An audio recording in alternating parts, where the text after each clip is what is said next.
धर्म एव हतहन्ति धर्मो रक्षति रक्षतः धर्म तत्त्वेषु जनकल्याणम उत्तमम. नमस्कार, मी बालकलाकार श्रीश खेडेकर.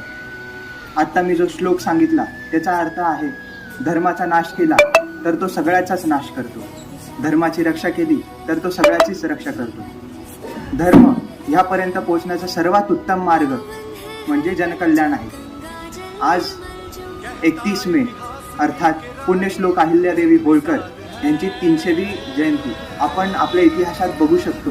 अनेक राजा, अनेक महाराजा त्यांनी त्यांची संपत्ती स्वतःसाठी वापरली, पण होळकर घराणं आणि अहिल्यादेवी होळकर हे एकमेव असे महाराणी असतील ज्यांनी आपल्या संपत्तीवर तुळशीपत्र वाहून ते जनकल्याणासाठी अर्पण केले. मी श्रीश खेडेकर तुम्हा सगळ्यांना आवाहन करतो की अहिल्याबाई होळकर असं त्यांना न म्हणता पुण्यश्लोक अहिल्यादेवी होळकर असं त्यांना म्हणावं, कारण त्या एका देवीपेक्षा कमी नाहीत.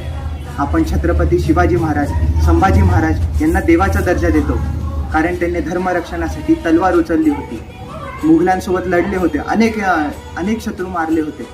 तसेच अहिल्यादेवी होळकर यांनी धर्मरक्षणासाठी, जनकल्याणासाठी कैक घाट बांधले, कैक रस्ते बांधले, जीर्णोद्धार केला मंदिरांचा.